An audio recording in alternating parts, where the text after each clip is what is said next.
Today we are doing a PlayStation versus Xbox long-term performance review. We're going to look at the PlayStation 5, Xbox Series X, long-term performance in terms of gaming, how the bodies are in terms of the builds, the quality of the gaming experience over the long period of time. So I've had both consoles for a couple of years. I got the Xbox Series X about 2 years ago. I got this first before the PS5 because this was a lot more accessible 2 years ago. I found it very hard 2 years ago to get a PlayStation 5, but I finally got the chance to get one and it changed everything for me.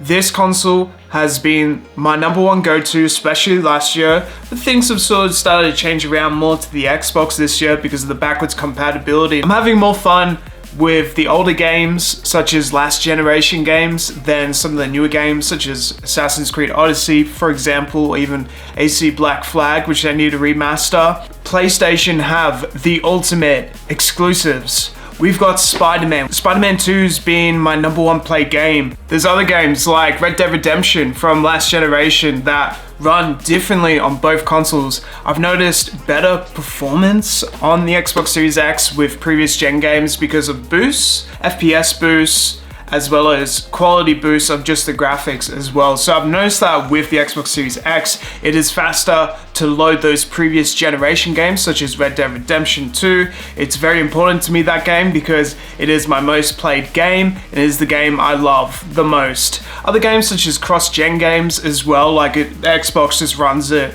super well. It's super reliable. The Xbox Series X, to me, is the most reliable machine out of any of them.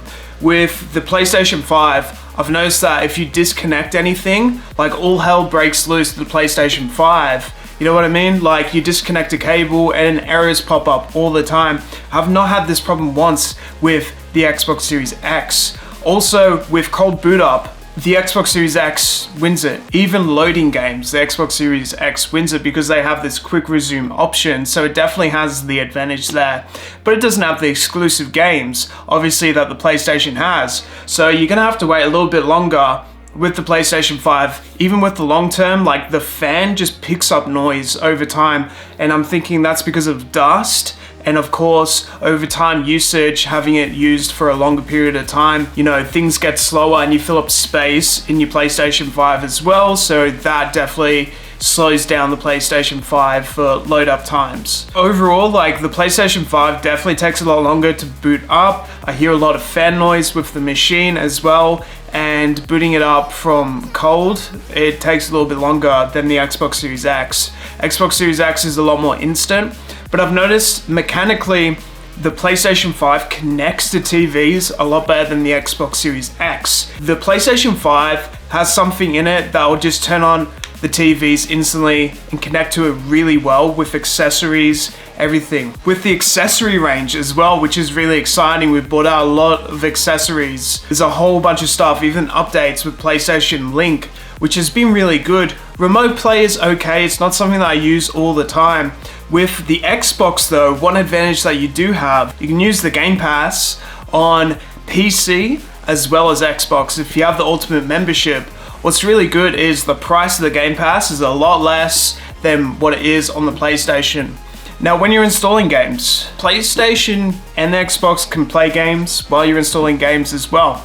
With Xbox, there are a lot of updates. So PlayStation does have the upper hand where it's not consistently updating all the time. They just do these major updates every once in a while. With Xbox, they're doing minor updates all the time. One downfall with the Xbox is I want to play a game. I don't have the choice whether I can update or not update. That is a massive drawback. So if I turn on the console and just want to get straight to gameplay, it blocks me from doing that because it just wants to update the game and then I have to wait a while for the game to download its update, which might be a couple of gigabytes all the way to like 30 gigabytes. So then I have to wait a while because I'm in Australia. That's a massive drawback with the Xbox and makes it not as fun. It makes me kind of deter away from the Xbox a little bit. But apart from that, pretty good. In terms of racing sim, both consoles at this point have really good racing simulation. The Xbox does take the cake with Forza Motorsport out of all the games. There are fantastic cross-compatible games, but I just think racing simulation has just been incredible with the Xbox Series X. But in terms of overall exclusive games, the PlayStation definitely 100,000,000% takes the cake there.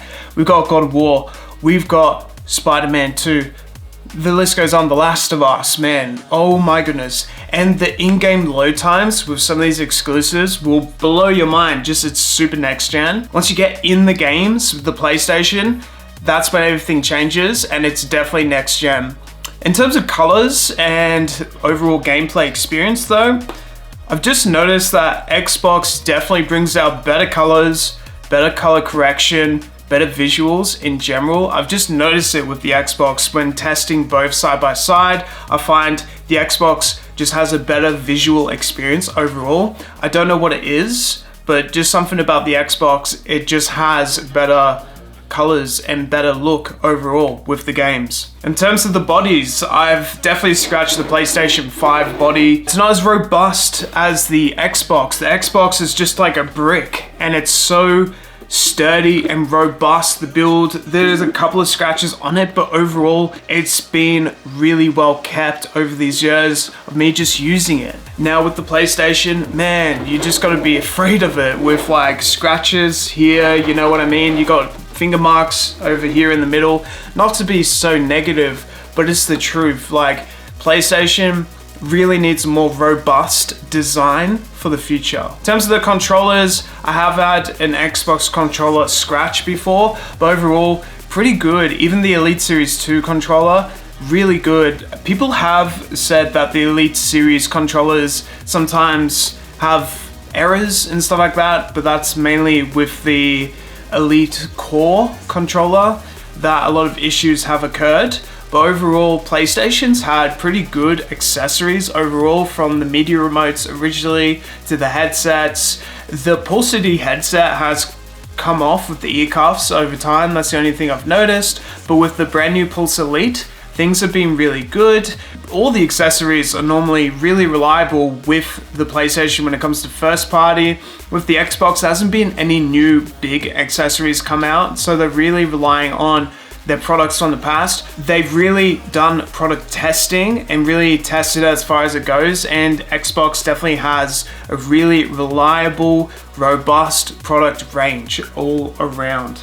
So yeah, when you compare both consoles, like you're gonna get two different experiences. Maybe this will help you with deciding which console to get, or maybe it'll help you with the long term with taking care of your consoles, you know. Both consoles need a good care plan. You need to learn how to clean it. You need to learn to take care of it, and hopefully this video will help you with what to take care of, what to clean in the future, such as just cleaning the dust, cleaning the cache, cleaning the storage in your Xbox or PlayStation as well, so you can do a long-term care.